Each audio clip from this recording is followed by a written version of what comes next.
Y lo que quisiéramos hacer en esta ocasión es echar un vistazo a las implicaciones de lo que creemos que es el día más importante de la historia. Esta ha sido una buena semana, yo sé que muchos han descansado. ¿Cuántos fueron a la playa ya? ¿Cuántos fueron a la playa y estuvieron descansando? Si el que está a la par tuya fue a la playa, dale un abrazo para que se acuerde de la quemada que se pegó, ¿verdad? De alguna forma. Pero qué bueno estar acá y vamos a Mateo capítulo 28. Te voy a decir qué vamos a hacer el día de hoy. ¿Por qué? La resurrección de Jesús es más que un simple evento histórico o un simple evento religioso. Aquel fue el día más importante de la historia. Algunos me preguntaban más temprano, Julio, ¿no crees tú que fue el día de la encarnación, el día de lo que nosotros celebramos Navidad? Yo tengo que ser aquí ser muy futbolístico contigo, decir quizás se van a los penales los 2 días, ¿verdad? El momento en el que Jesús se encarna y se hace como uno de nosotros, y el momento en el cual Él comprueba con poder por medio de la resurrección que es el Hijo de Dios verdaderamente. Pero como tú lo quieras ver, sin la resurrección el cristianismo no puede existir. Dice de forma clara en 1 Corintios capítulo 15 que si no hay resurrección de muertos, tampoco Cristo resucitó. Y si Cristo no resucitó, vana es entonces nuestra predicación, vana es también nuestra fe. Todo lo que creemos entonces no tiene ningún sentido si Cristo no resucitó. Pero Cristo resucitó. Como vamos a ver esta mañana, como vamos a estudiar, eso hace toda la diferencia. Eso es lo que nos hace ser una fe distinta a la de todos los demás, todas las otras religiones.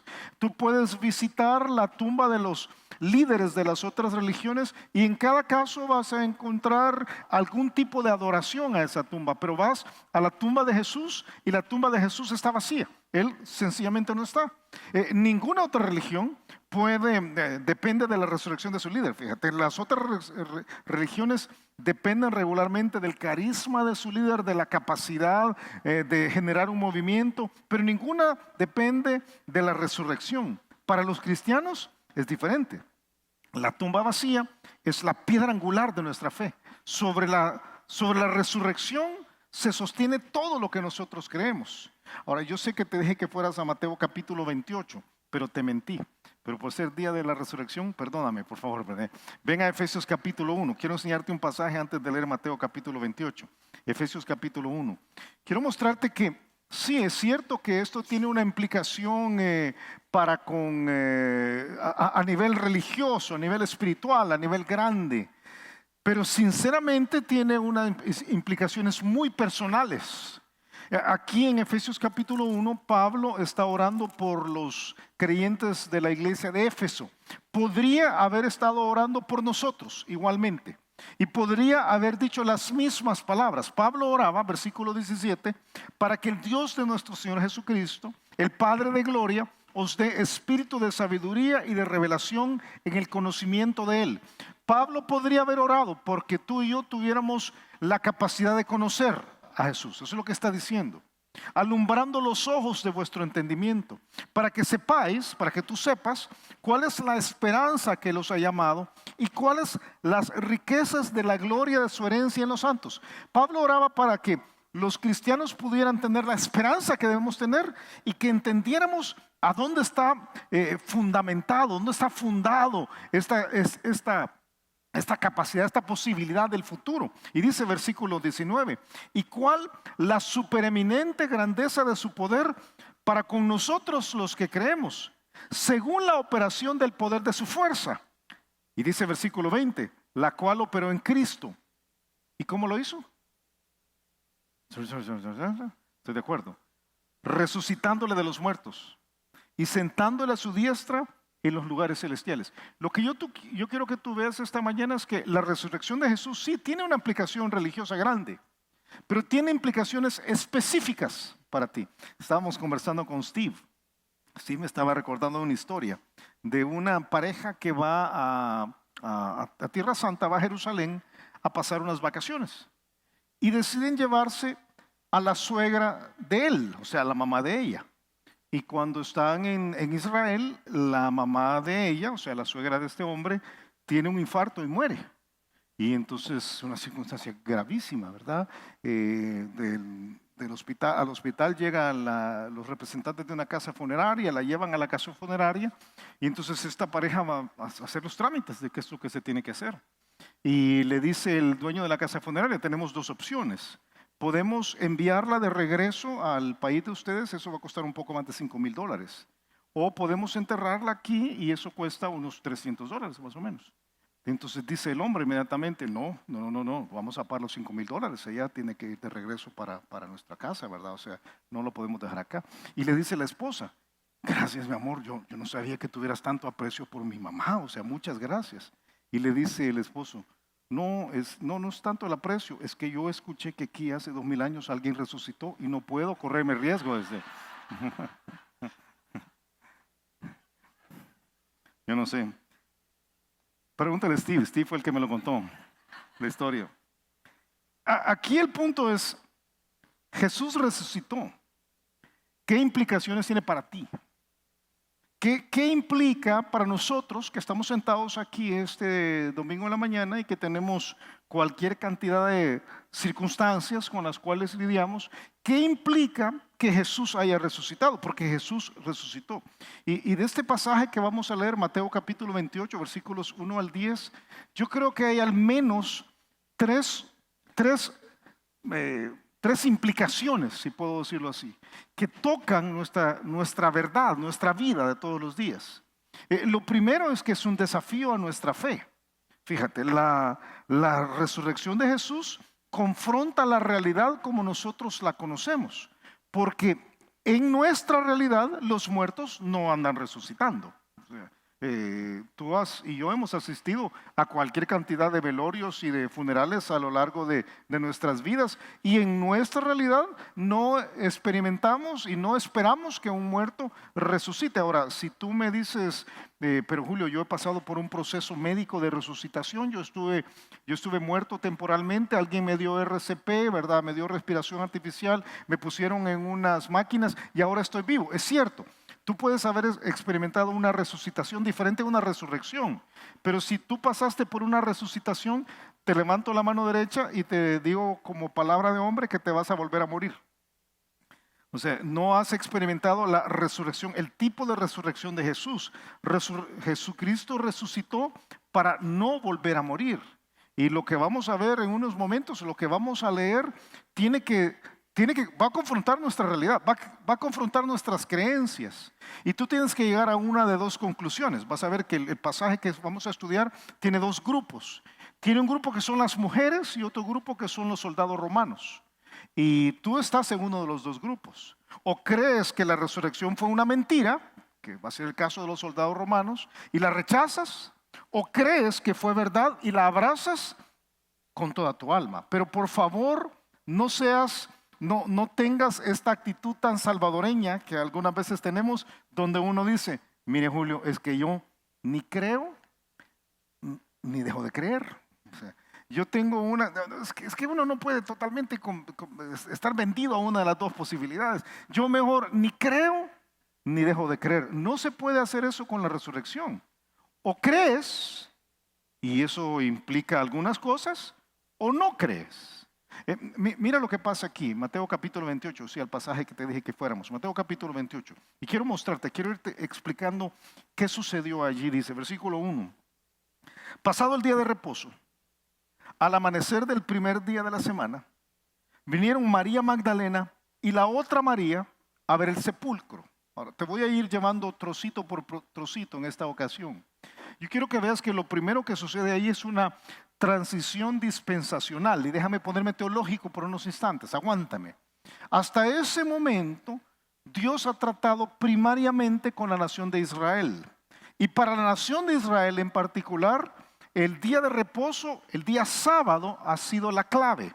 Desde el momento de la creación en el cual Dios reposa por primera vez, pero a lo largo de todo el Antiguo Testamento, el día de reposo ha sido el momento clave en para la relación con Dios.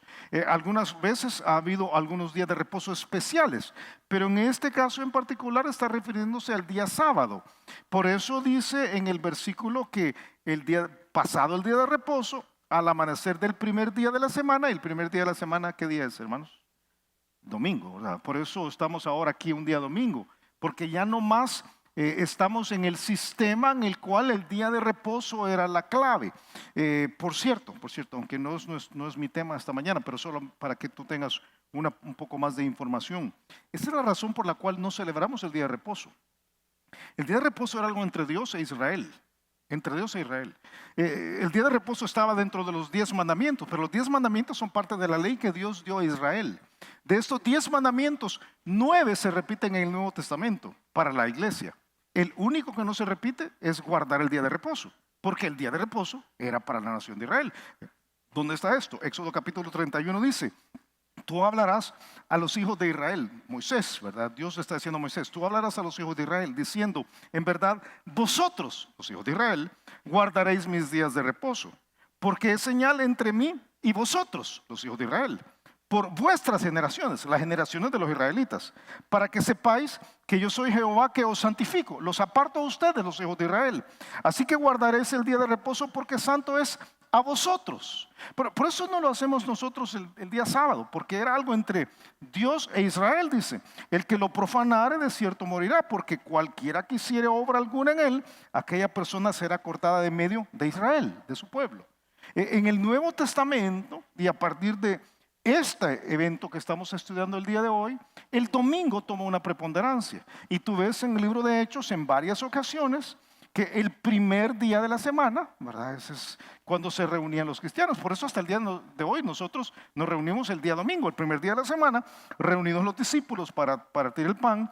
Pablo les enseñaba, habiendo de salir al día siguiente, y alargó el discurso hasta la medianoche, lo cual comprueba que Steve es discípulo de Pablo, porque predica hasta la medianoche, largo, ¿verdad? Pero dice, estaba ahí predicando, ¿verdad? Hasta la medianoche. El domingo, aquí lo que hay es una serie de cambios. El primer cambio para ellos es, ya no es sábado, ahora es domingo. Otro cambio tremendo ahí es un trastorno, la mejor forma de explicarlo es un trastorno celestial. Va a bajar un ángel. Mira lo que dice el versículo 2. Y por favor, trata de usar la mejor parte de tu imaginación al estar leyendo el pasaje. Dice el versículo 2. Y hubo un gran terremoto. Segundo terremoto en unos días que las mujeres van a experimentar. En los versículos anteriores nos han dicho que en la crucifixión hubo un gran terremoto. Nosotros que entendemos lo que es un gran terremoto, podemos imaginarnos lo que había en el corazón de ellas. Porque tú sabes cómo funciona. Una vez que ha temblado una vez, uno queda con miedo de que vuelva a temblar. Ok, este es otro gran terremoto. La mayor parte de los que están acá, casi estoy seguro, que han visto películas o creen que el gran terremoto movió la piedra para que Jesús pudiera salir, porque algunas películas así lo presentan. Pero no es así. El gran terremoto fue causado porque el ángel movió la piedra, no para que Jesús pudiera salir. A Jesús resucitado no lo detenía una piedra, si no lo detenía la muerte, no lo detenía una piedra. Quitó la piedra el ángel para que las mujeres pudieran ver que la tumba estaba vacía. Mira cómo lo dice, y hubo un gran terremoto porque un ángel del Señor, descendiendo del cielo y llegando, removió la piedra y se sentó sobre ella. Ha de haber sido calidad ver eso, ¿verdad? Llega el ángel y se sienta. Y se sienta tranquilo. Yo creo que a veces cuando no entendemos que cuando el cielo y la tierra se tocan, el asunto se sacude. Eso pasa todo el tiempo. Pasa aún dentro de nosotros. Cuando el cielo toca nuestra humanidad, hay una sacudida de nuestra realidad. Y tremendo, porque lo que sucede es un temor natural. Yo te digo algo de leer la Biblia por muchos años, estudiar la Biblia por muchos años y estudiarla con mucha gente. Yo creo que a veces cuando nos sentamos a leer la Biblia, pensamos que las cosas sucedieron así como nos están pasando nosotros aquí, sentaditos en una iglesia, aire acondicionado, un domingo en la mañana, todo bien relajado, y entonces aparece un ángel y tú pensás que ellos dijeron, un ángel. Pero yo te puedo asegurar que no fue así.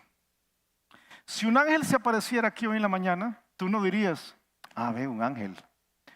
Movió la piedra y se sentó sobre ella, por eso tembló. lo que viene es una reacción muy humana. Y la reacción es temor. Es temor. Dice el versículo 3, que el aspecto de este ángel era como un relámpago y su vestido blanco como la nieve. Esto es recurrente. Cada vez que aparece un ser celestial aquí en la tierra, a veces es una aparición del Señor Jesucristo, a veces es un ángel, siempre tiene estos rasgos, luz y blancura increíble. Dice que está ahí y dice el versículo 4, y de miedo de él los guardas temblaron y se quedaron como muertos. Y dice también versículo 5, mas el ángel respondiendo dijo a las mujeres, no a los guardas, dijo a las mujeres, no temáis vosotras, porque yo sé que buscáis a Jesús, el que fue crucificado. Te voy a decir algo de ángeles. Que es bueno que aclaremos nuestros conceptos. En los siglos 12, 13, 14, los artistas representaron a los ángeles de una forma que no es la realidad. Muchos de los ángeles que tú ves pintados en esa época, en el medioevo, ¿verdad? Son pequeñitos, chapuditos, chelitos, colochitos, chuloncitos, ¿verdad? Y bonitos. Nunca los ángeles son así. Los ángeles siempre son representados como varones. No es que sean hombres, se representan como varones y no hay ángelas. Fíjate, no hay ángeles. No hay ángeles mujeres, no hay ángelas. No hay ángelas. Mejor no te digo nada más, solo que digo que no hay ángeles, no hay ángeles, no hay ángeles. No hay ángeles, siempre son varones y siempre representan el poder de Dios. Toparte con un ángel era una circunstancia de qué tremendo esto. Hay ocasiones en las cuales un ángel puede eliminar, literalmente matar a decenas de miles de personas en unas horas. O sea, estamos hablando de un poder tremendo. Quizás es un pasaje que de una forma resume todo lo que te estoy diciendo. Salmo 103 dice, bendecid a Jehová vosotros sus ángeles, poderosos en fortaleza, que ejecutáis su palabra, obedeciendo a la voz de su precepto. Entonces, por supuesto, ahí están las mujeres, ahí están los varones.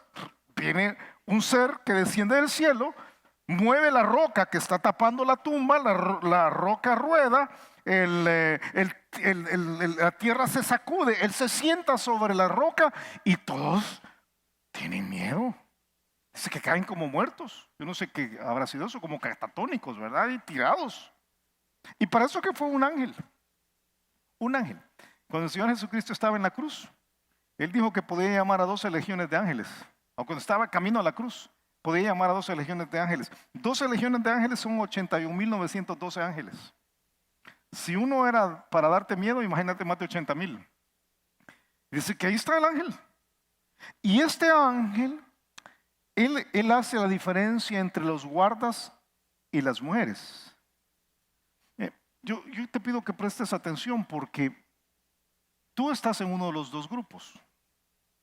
O el grupo de los guardas, que son incrédulos. No es que no tienen la experiencia.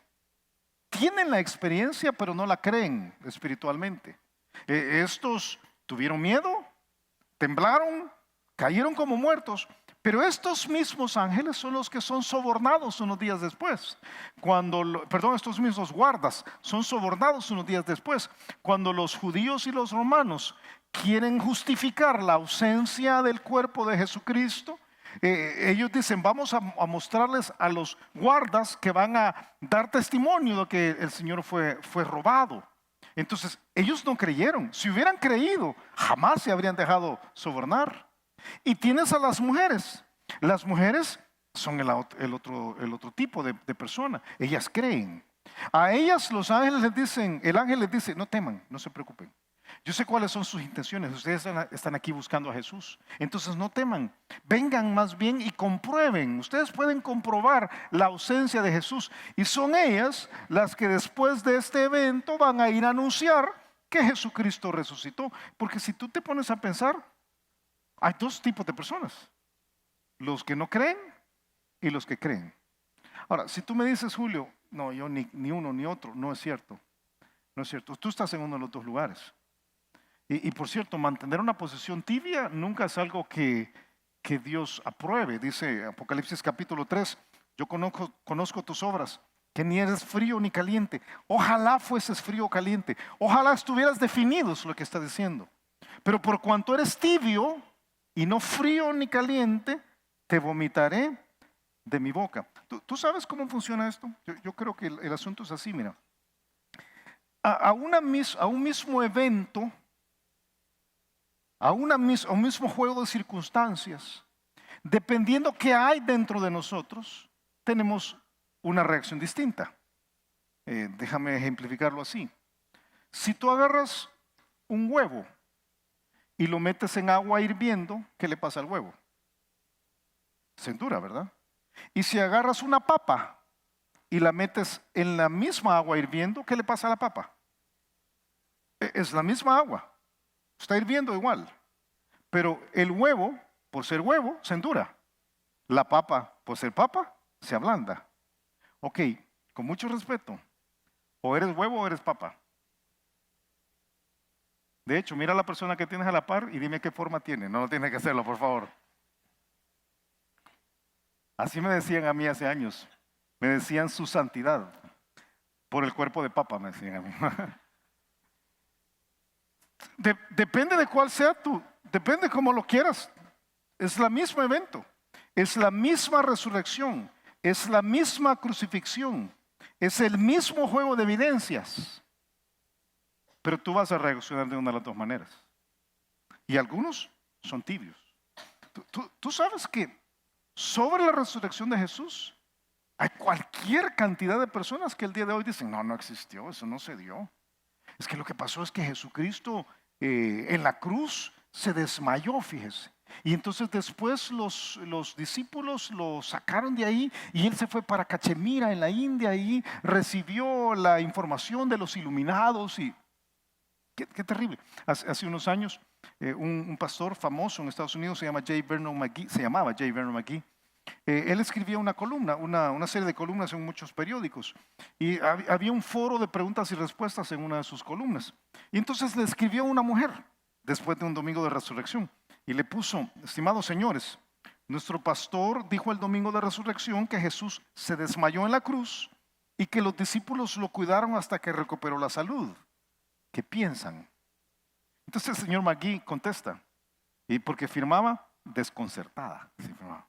Entonces le responde J. Vernon McGee, dice, querida desconcertada, azota a tu pastor con un látigo romano de 9 colas, dándole 39 golpes fuertes, clávalo en una cruz, cuélgalo al sol durante 6 horas, atraviesa su costado con una lanza, ponlo en una tumba sin aire por 3 días y mira qué sucede. Mejor predico la resurrección, ¿verdad? De plano. ¿Qué crees tú de la resurrección? ¿Qué crees? Con todo amor y respeto, ¿eres huevo o eres papa? ¿Te ablandas ante la evidencia que Dios está planteando delante de ti? ¿O te endureces? Ponte a pensar. ¿Fue Dios capaz de levantar un cuerpo muerto después de 3 días de haber fallecido? Esa es la pregunta que tienes que responder. Y no solo 3 días de haber fallecido. Jesús había pasado por los eventos de la cruz. Ni es el tema de esta mañana, pero yo te recuerdo. No fue una simple muerte. No fue solamente los vejámenes emocionales que él recibió. Jesucristo recibió una golpiza terrible. Arrancaron su barba, pusieron una corona de espinas en su cabeza. Le flagelaron con estos látigos romanos de varias colas, ¿verdad? Que tenían pedazos de hueso y pedazos de hierro. Cuando golpeaban y jalaban, se arrancaban los tirones de carne. Fue golpeado, una lanza atravesó su costado. Colgó una cruz colgado, sus manos y sus muñecas, sus pies fueron horadados, fueron clavados literalmente. Y él se murió literalmente. Su cerebro, sus ondas cerebrales se fueron a cero, su pulso se fue a cero. ¿Crees tú, esa es la pregunta, crees tú que Dios es capaz de resucitar a alguien que ha estado muerto 3 días así? Y todavía la pregunta es más grande.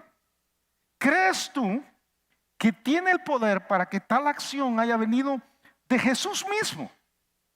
Jesús mismo que estaba muerto. O sea, en la resurrección, ¿participó Dios Padre? Sí. ¿Participó Dios el Espíritu Santo? Sí. Pero uno de los pasajes que a mí más me impacta es el libro de Juan. Juan capítulo 10, cuando alguien está hablando sobre su vida, sobre la vida de Jesús, y él dice, nadie me quita la vida. Por cierto, la próxima vez que haya una discusión y alguien te pregunta quién quitó la vida a Jesús, si los romanos o los judíos, a nadie le quita la vida a Jesús. Él dice, nadie me quita la vida, sino que yo de mí mismo la pongo. Tengo poder para ponerla y tengo poder para volverla a tomar. Estando muerto durante 3 días, yo estando muerto tengo el poder para volverla a tomar. Este mandamiento reside en mi Padre. ¿Crees tú esto? Porque esa es la clave. ¿Crees tú que Dios es capaz de levantar un cuerpo muerto? Que ese cuerpo muerto Jesús mismo puede tener el poder para autorresucitarse. ¿Y crees que lo hizo? Para darte a ti una vida diferente. Porque esa es la implicación que desafía nuestra realidad. Los muertos ahora no andan resucitando, pero Jesús resucitó. ¿Crees? Si lo crees, entonces abraza esa verdad con toda tu alma. Pero no tengas una postura tibia. La resurrección desafía nuestras creencias, de plano.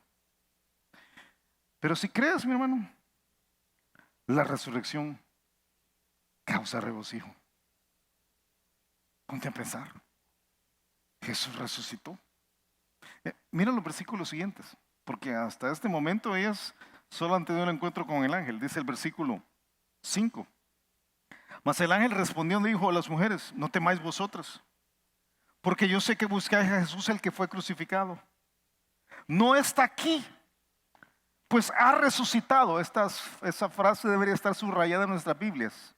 No está aquí, pues ha resucitado. Como dijo, venid, ved el lugar donde fue puesto el Señor, e id pronto y decid a sus discípulos que ha resucitado de los muertos. Y he aquí va delante de vosotros a Galilea, allí le veréis. He aquí os lo he dicho. Entonces ellas, saliendo del sepulcro con temor y gran gozo. Pausa. ¿Cómo es eso? ¿Cómo sales de un lugar con temor y gran gozo? Regularmente cuando vas con temor no llevas gran gozo. O sea, cuando sales de un lugar con temor, sales asustado, ¿verdad? Asustado. Y cuando sales con gran gozo, no vas con gran temor. Pero en este caso, van con temor y gran gozo. La palabra para gran gozo en griego es la palabra mega gozo, literalmente. Así como, qué alegría, pero qué miedo también. Pues es lo que pasa. Yo te voy a decir algo de cristianos. Los cristianos deberíamos tener las dos realidades: vivir en el temor de Dios y tener mega gozo. Mega gozo, debería ser así. No deberías vivir, todas esas palabras que ahora usamos, ¿verdad? Achicado, aplatanado, ¿verdad? Achorcholado, ¿verdad? Desanimado. Deberíamos de vivir con gran gozo. Eso debería ser, si creemos en la resurrección, deberíamos de vivir con gran gozo. Jesucristo ha resucitado. Es que la resurrección de Jesús no solo son buenas noticias, son las mejores noticias imaginables. Yo no sé cuál podría ser la mejor noticia imaginable. Te sacaste la lotería. Es una gran noticia, sobre todo que no compraste billetes, ¿verdad? Entonces, wow, qué tremenda esa noticia. O de repente te dicen, hey, vas a ser abuelo. Y ni sabía que eras papá, ¿verdad? Entonces, qué tremendo, ¿verdad? Uno dice, qué tremenda. Entonces sería una mega noticia, ¿verdad? Uno dice, qué tremendo. Ninguna noticia que pueda recibir es comparable con esto. Jesucristo no está muerto, resucitó. Él resucitó. Varias cosas pasan ahí. Y creo que es un juego de evidencias. La evidencia de los testigos oculares, las mujeres. Dios va a usar a las mujeres como la evidencia delante de todos que Él resucitó. Te lo he dicho en otras ocasiones que a mí me impacta que fueron mujeres. Dios pudo haber escogido hombres, pero escogió mujeres. Hace unos años, estudiando un pasaje paralelo, Yo te expliqué por qué fueron mujeres. Las mujeres siempre estuvieron presentes en el misterio de Jesús, siempre, siempre, siempre, siempre. Ellas le servían de sus bienes y nunca le dejaban. Son mujeres las que están al pie de la cruz y son las mujeres las que van a ayudar el cuerpo muerto de Jesús cuando ya los hombres no quieren estar presentes. Porque las mujeres siempre quieren hacer algo más, es parte de la naturaleza de las mujeres. Los hombres tenemos la tendencia a pensar, se murió, vamos a acostarnos. Las mujeres dicen, no, hay que hacer algo, levantémonos temprano y vamos a embalsamarlo. Las mujeres entonces podían ser así redimidas de su posición en la sociedad. Yo te lo he dicho en otras ocasiones. Mujer que estás aquí, goza, disfruta del respeto que ahora tienes de la sociedad. Porque no siempre fue así. Y ningún movimiento ha hecho más a favor del restablecimiento de la posición, de la dignidad de la mujer que el cristianismo. Por eso creo yo que Dios escoge mujeres, porque en el tiempo de Jesús las mujeres no gozaban de credibilidad, legalmente hablando. Hay una serie de escritos que desvirtúan que, por ejemplo, una mujer pudiera dar testimonio en un juicio. No era una testigo creíble solo por ser mujer. Si eras mujer estabas mintiendo, eso es lo que se suponía. Y algunos hombres dicen, mi mujer es antigua todavía, dices tú, ¿verdad? Dice el Talmud, cualquier evidencia que una mujer dé no es válida para ser creída. Esto equivale a decir que uno es rabínicamente considerado un ladrón, uno que es rabínicamente considerado un ladrón está calificado para dar la misma evidencia que una mujer. Ningún hombre en el primer siglo daría credibilidad al testimonio de una mujer. Pero viene Dios y dice que sean mujeres, que no sean hombres. A mí me impacta. Está restableciendo la posición, la dignidad de la mujer ante la sociedad. Y alguien más ha dicho que probablemente fueron mujeres porque las mujeres siempre son mejores comunicadoras. Yo no sé, eso podría ser, pudiera ser que sea la verdad. El asunto es que ellas son la evidencia de los testigos oculares, la evidencia de la tumba vacía. ¿Sabes tú que ni los enemigos del Señor Jesucristo pudieron refutar esa evidencia? Tuvieron que inventar una historia, se robaron el cuerpo. Si ellos hubieran podido producir el cuerpo, mostrar el cuerpo, se acaba el cristianismo. Ahí se acaba el cristianismo. Pero la tumba vacía representa una evidencia clarísima. Yo pienso que las palabras más emocionantes de la Biblia son, no está aquí, pues ha resucitado. Porque eso pone las cosas en otra perspectiva. Las evidencias de las predicciones cumplidas. En las últimas semanas antes de la muerte del Señor Jesucristo, Él en varias ocasiones se les había dicho a ellos, miren, yo voy a ir, voy a morir y voy a resucitar. Pero no lo habían creído. Mateo capítulo 16 es una de esas ocasiones. Desde entonces comenzó Jesús a declarar a sus discípulos que le era necesario ir a Jerusalén y padecer mucho de los ancianos, de los principales sacerdotes y de los escribas y ser muerto y resucitar al tercer día. Pero no le habían creído. Ahora resucitó. Está resucitado. Ahora, tú me dices, porque algunos aquí que están diciendo, sí, pero es que no, eso no se puede. Yo te dije hace un ratito, desafía nuestra realidad. Es que eso es violar las leyes de la naturaleza. Un cuerpo muerto no puede tener vida otra vez, o sea, y menos de 3 días. Ok, dame tu mente aquí. Cuando tú ves un imposible en la Biblia, debes entender que un milagro es precisamente eso. Es la intervención de Dios en el sistema de cosas que nosotros llamamos naturaleza. Dios ha establecido leyes y esas leyes son las que se sostienen regularmente, pero Él se ha reservado el derecho de pasar sobre las leyes que Él creó. Si Él quisiera hacernos flotar a todos nosotros, Él podría. Es un milagro. Y tú me dices, no, pero la ley de la gravedad. Sí, pero un milagro es precisamente la intervención de Dios en las leyes que Él ha creado. Él podría hacerte rebajar 100 libras hoy. Sí, no quiere, ¿verdad? Y algunos que solo pesan 110 se preocupan, pero pero sí él podría. Ah, no, Julio, pero ese es un proceso químico que mire, sí, pero es precisamente, es meter sus manos en nuestra realidad, es meter las manos en las leyes naturales. Eso es un milagro. Lo que tú tienes en la resurrección es un milagro. Si tú tratas de explicar los milagros por las leyes naturales, estás contradiciendo la definición de un milagro. O sea, si tú dices, fíjense que estaban ahí delante de Jericó y entonces dieron 13 vueltas alrededor de Jericó y entonces todos gritaron.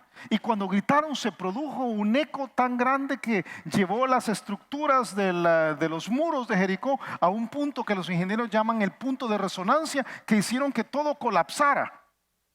Ahí estás tratando de explicar algo que es inexplicable. Es que un milagro es que Dios mete sus manos en este sistema que nosotros vemos cerrado. Un profesor de Oxford, creyente, lo explica así. Hablando de la resurrección de Jesús, dice que no es un proceso natural, que fue un milagro. Y uso su ilustración aquí. Digamos que tú me das $1,000. Y me dices, Julio, guárdame estos $1,000. Y yo agarro los $1,000 que tú me das y los meto en la gaveta de mi mesa de noche. Y al día siguiente me dices, Julio, guárdame estos otros $1,000. Y yo agarro los $1,000 en billetes que tú me das y los meto en la gaveta de la mesa de noche. ¿Cuántos dólares tengo en la gaveta de la mesa de noche? Porque es la ley de la matemática, ¿verdad? 1,000 más 1,000, 2,000. ¿Qué pasa si al día siguiente yo abro la gaveta de noche y solo hay $500? Ya no funcionan las leyes de la matemática. ¿Qué pasó ahí? Ajá, ¿verdad? Alguien metió las manos. Alguien metió las manos. Y si de repente veo, yo no sé, a mi primo que anda con un reloj de $1,500, ya sé quién metió las manos. O sea, es simple. Pero alguien metió las manos. No es que las leyes de la matemática fallaron, es que alguien metió las manos. Es lo mismo cuando hay milagro. No es que las leyes fallan, es que alguien metió las manos. Y en este caso, ese alguien es Dios. Ahora, el Dios que metió las manos para resucitar a Jesús, ¿qué Dios? Porque si puede resucitar a un muerto, ¿qué no puede ser? Ponte a pensar, ¿qué es lo que no puede hacer? El libro de Isaías dice, acordaos de los antiguos, de las cosas pasadas desde los tiempos antiguos, porque yo soy Dios. Y no hay otro Dios y nada hay semejante a mí.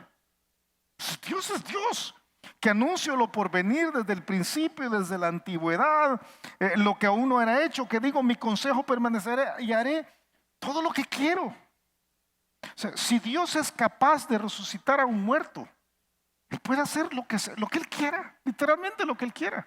Por esa razón, fíjate, una de las evidencias es las vidas transformadas de estas personas. Jesús se apareció a 500 personas después de su resurrección. Todos estuvieron dispuestos a morir por esto. Si hubiera sido una mentira, no hubieran estado dispuestos a morir. Pero ellos dijeron, estamos dispuestos a morir porque hemos visto a un Dios en acción que puede hacer lo que sea. La resurrección, entonces, nos da esperanza. Todas estas evidencias nos dan esperanza.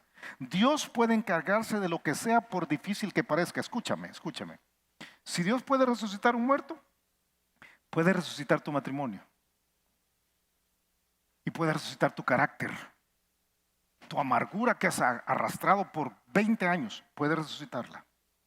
Y Dios puede resucitar las circunstancias que hacen que en este momento tu hijo esté pasando por el momento que está pasando y que tú estés sufriendo de la forma que estás sufriendo. Dios puede resucitar tus finanzas. Y tú me decís, mis finanzas no tienen 3 días de muerto, tienen como 30 años y ya apestan de plano, ¿verdad? Dios puede, Dios tiene la capacidad. Estamos hablando de un Dios que puede. O sea, Él puede. A mí me impacta, 1 Pedro capítulo 1 dice, bendito el Dios y Padre de nuestro Señor Jesucristo, que según su grande misericordia nos hizo renacer para una esperanza viva. O sea, podemos ver la vida desde otra perspectiva, para una esperanza viva. ¿Por qué dice que lo hizo? ¿Por qué dice? Por la resurrección de Jesucristo de los muertos. Porque razona conmigo, si Dios puede resucitar a Jesús muerto, puede hacer lo que sea. Y yo puedo enfrentar mi vida con esperanza. ¿Cómo va a ser este año? No sé, pero está Dios conmigo. tranquilo. Pero honestamente, las circunstancias son difíciles. Lo que si Dios tiene que meterse y de plano se requiere un milagro, Él puede hacer el milagro. Él puede hacer el milagro. Y es algo de la vida, sí es de algo de la vida, de todos los días. En nuestra realidad, los muertos no resucitan todos los días. Pero en nuestra realidad, Dios hace milagros todos los días. Y nosotros podemos decir,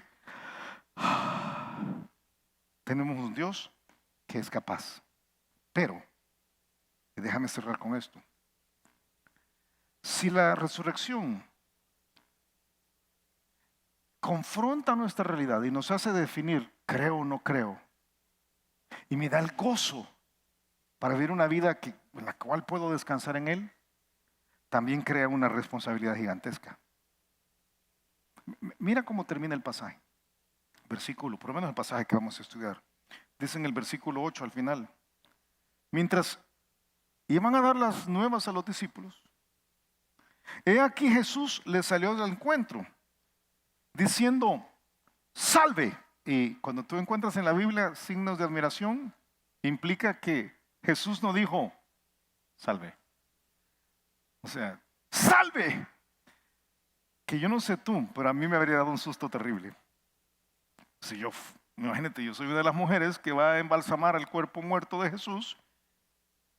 Hay un terremoto, veo que baja un ángel, mueve la piedra, el ángel me habla y me dice que esté tranquila, veo a los otros que caen como muertos y entonces me dice, anda, habla con los discípulos y yo salgo corriendo y cuando salgo corriendo me encuentro a Jesús. Yo no sé qué habrías hecho tú. Si por esa puerta entrara alguien que tú sabes que está muerto y a quien tú amas, probablemente te morirías para estar con él. O sea, el susto sería tremendo. Salve. Las palabras de Jesús van a ser, ve a hablar con la gente, mira, salve. Y ellas acercándose abrazaron sus pies y le adoraron. Entonces Jesús les dijo, no temáis, id, dad las nuevas, las noticias que yo he resucitado, a mis hermanos, para que vayan a Galilea y allí me verán. Yo te propongo esto.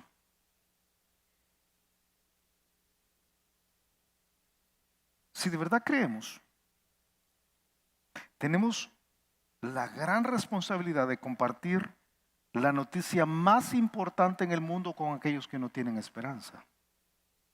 Porque quedarte callado de esto sería terrible. Piénsalo. Y voy a ir desde la parte más grande que nadie aquí lo tiene. Si tú tuvieras la cura contra el cáncer y te quedaras callado, sería muy malo. Sería muy malo.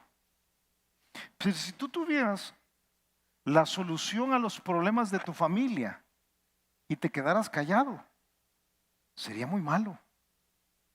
Y si tú tuvieras la respuesta para la vida de las personas que están a tu alrededor, con las que tú trabajas todos los días, gente con los que algunos fueron al mar estos últimos días, con los que a veces sales a cenar, y tú sabes de la vida terrible que tienen, y tú tienes la respuesta para ellos, y no dices nada, es muy malo. Porque el que nosotros nos demos cuenta de la verdad nos hace responsables.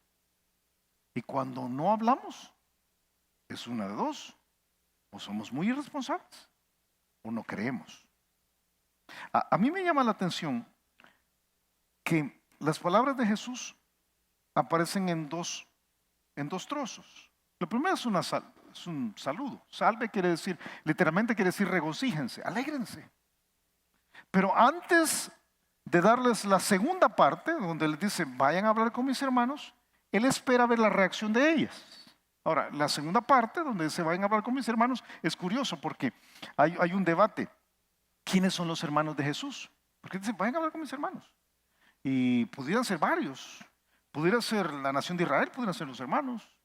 Pudieran ser sus hermanos físicos. Mateo capítulo 13 habla de que él tenía hermanos, medio hermanos físicos, y que no creían en él. Pues, quizás era, vayan a hablar con mis hermanos. Vayan a decirle a Jacobo que yo resucité.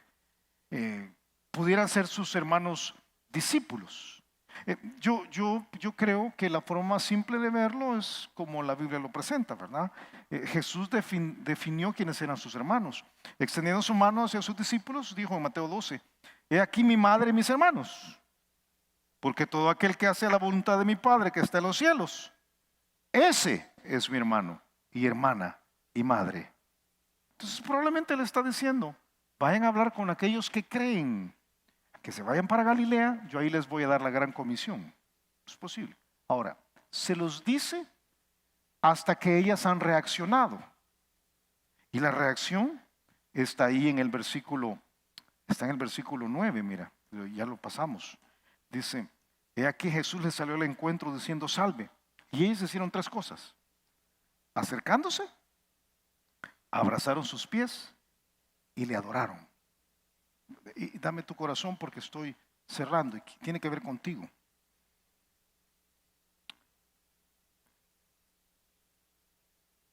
Cuando la Biblia usa este término acercarse, este término en particular, lo conecta con la fe. No solo es cercanía física, aunque tiene que haber habido cercanía física.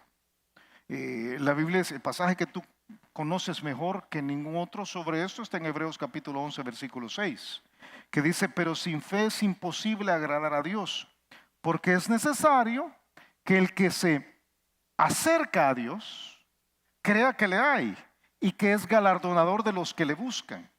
O sea, estas mujeres vieron a Jesús y dijeron, es el Señor, y corrieron hacia él para abrazar. Dice que abrazaron sus pies. Por cierto, son las únicas personas en la escritura que abrazan los pies de Jesús. Abrazaron los pies de Jesús y le adoraron. Y si tú me ayudas con tu imaginación, por favor piensa qué habrá hecho Jesús, ¿verdad? Llegan, lo abrazan y entonces él está diciendo, hey, miren, necesito que vayan a hablar con mis hermanos. Porque él estaba esperando que ellas creyeran de verdad. Solo anuncian a Jesús los que creen. Si tú no anuncias a Jesús, ¿qué sabes por qué no crees? Porque todo esto de la resurrección y la cruz es algo religioso que ni crees ni dejas de creer porque es algo tan fantasioso, ¿verdad? O sea, que un muerto resucite. ¿Por qué no crees en un Dios de milagros? Y entonces, ¿cómo vas a ir a hablar de algo que no es tu convicción? Pero si crees, si de verdad crees, vas a ir y vas a decir, Señor, lo que sea por ti, porque yo te adoro. Quizás una forma de cerrar esta mañana diciéndote que cuando Dios sacude tu realidad, no puedes permanecer indiferente. Cuando entiendes que Jesús murió por ti y derramó su sangre por ti, por tus pecados, cuando entiendes que Él tiene el poder para resucitar de entre los muertos y que Él puede hacer lo que Él quiera y Él es digno de adoración, como le pasó a uno de los discípulos después de la resurrección, que delante de Él dice, Señor mío y Dios mío, qué tremendo esto. Y cuando tú crees esto, no te puedes quedar impávido. No puedes decir, sí, que Cristo murió por mí y resucitó, sí, me pasas la sal por favor, ¿verdad? Y vamos a comer. ¿Quién ganó? Ganó el Madrid ahora. Sí, ese es un milagro, de verdad. De plan. Sí, no puedes. No puedes. Si tú de verdad crees, estás dispuesto a hacer lo que Dios te pida y hablar de Él. Y yo quiero esta mañana confrontarte con tus creencias. ¿Crees? ¿Crees? Cristo resucitó. Ese es un hecho. Pero ¿eres una papa o eres un huevo? Y tú reaccionas de una forma diferente. Si crees, yo te desafío a que le cuentes a otros, a que hables con otros. Señor, el Señor resucitó. Si tú crees, yo te desafío a que salgas de esa puerta con esperanza. Yo no sé cómo viniste, Pero si viniste sin esperanza, yo te desafío que salgas por una de estas puertas con esperanza. Y que enfrentes esta semana con esperanza. Porque el Señor resucitó. Él está vivo. Y si crees, adóralo. De vez en cuando estamos cantando aquí, yo veo a algunos que no cantan. Y yo creo que a veces no cantan porque no lo adoran. Y no lo adoran porque no creen. Yo veo a algunos que abren la Biblia y no la creen. Pero el que cree, la Biblia dice, todo le es posible. No por él, sino porque se ha conectado con un Dios que todo lo puede. La resurrección es esa. Es la posibilidad de vivir una vida donde Dios todo lo puede. Tú tienes que definir si lo crees. Vamos a orar. Te pido que agaches tu cabeza, cierres tus ojos. Y ahí con la cabeza agachada, los ojos cerrados, en unos instantes aún vamos a tomar la mesa del Señor antes de salir.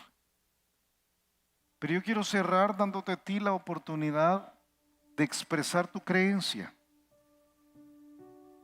Si nunca has recibido a Jesús,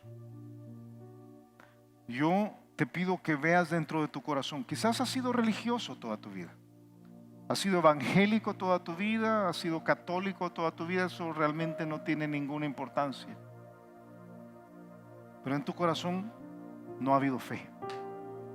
Y esta mañana dices, yo quiero poner mi fe en Jesús. Jesús es Dios. El Dios, el Señor de señores, el Rey de reyes, el Todopoderoso. Y Él te ama. Fue a la cruz por ti. Y tiene el poder para cambiarte. Si quieres recibirlo en tu corazón, ahí donde estás, díselo.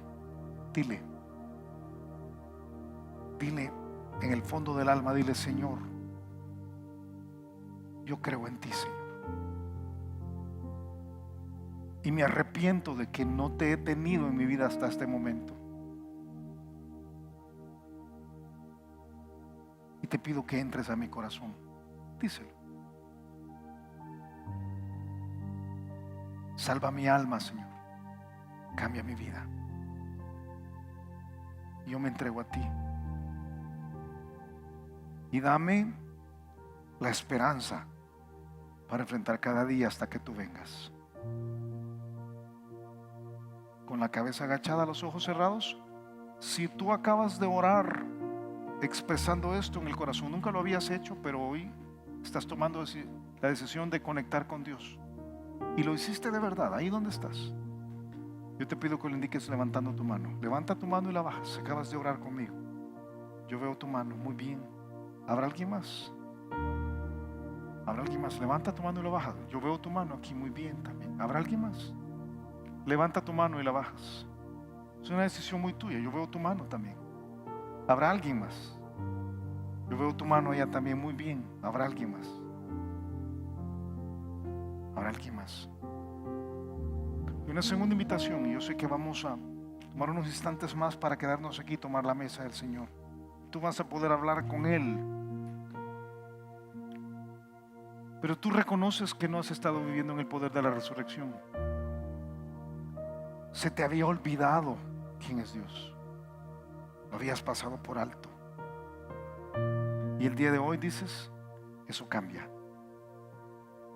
Yo creo en un Dios que es capaz. Yo me entrego a Él. Padre, Señor, ayúdanos a creer. Recordamos tu muerte, recordamos tu sepultura, tu resurrección. Recordamos tu amor por nosotros. Y en unos momentos vamos a recordar todo esto por medio de la mesa del Señor, Padre.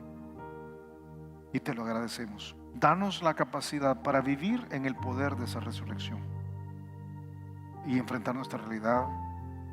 Esta realidad donde los muertos no resucitan. Enfrentarlo con la esperanza de tener la fe en un Dios que resucita a los muertos. Nosotros nos ponemos en ti, Señor. Lo hacemos en el nombre de Jesús. Amén.